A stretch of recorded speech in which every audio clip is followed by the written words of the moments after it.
Man, they got him with a tenderloin, and this is the lawsuit that Publix just got hit with, which ended up in the Southern District of Miami, which is federal court. And what this lawsuit is alleging is price fixing on behalf of Publix. Publix, the fifth largest grocery store chain in America, and also basically all that is wholly in the state of Florida. Publix is known as the best. They give the cookies away for free. They give you the best key lime pie. And what this lawsuit says is, hey, careful with the smooth taste. What they're doing is literally they're tipping the scales. What they're alleging is they're saying that the Publix point of sale checkout system is automatically increasing the weight of the product. I mean, I'm thinking about like the Sopranos and weight scales schemes that you see on TV or shows.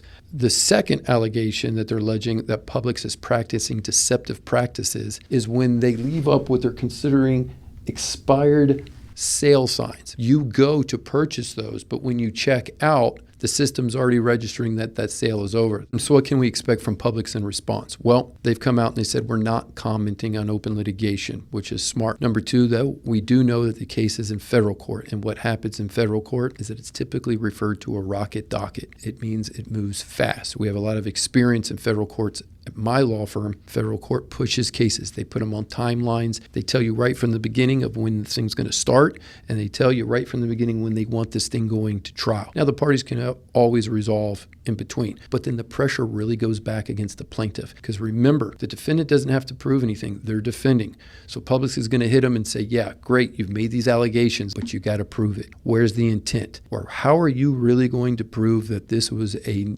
store-wide, fifth largest grocery store chain's intent? Well, get ready for the discovery, because it's not enough just to take the store clerk. This is going to go all the way to the top. The plaintiffs, in my opinion, in this case, their attorneys, got to get on the inside. They got to get to the corporate reps, and they've got to be able to prove that this was a scheme, i.e. intentional, a plan moving forward. If they cannot connect the dots that this was just some malfunction error regarding scales, they got to group it all together that it was intentional. They got to get to the corporate reps. The way you do that is through the discovery. You got to get some internal memos. You got to get something in writing. You got to get a corporate rep in a deposition that'll flip and somebody that will admit. Otherwise, there's a lot of dressing on this that says, wow, it looks good, but in federal court, the judges aren't going to let you just go at it. They're not going to let you go on pure speculation or that you're conjuring up some theory. It's going to get to the point where the federal judge is going to step in. He's going to want to look at the evidence. Anyway, it's unbelievable. It's like something straight out of the movies.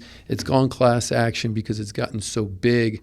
Publix has refused to answer, but this is one you want to keep an eye on. And you don't see often when it's talking about deceptive sale practices in a major grocery chain.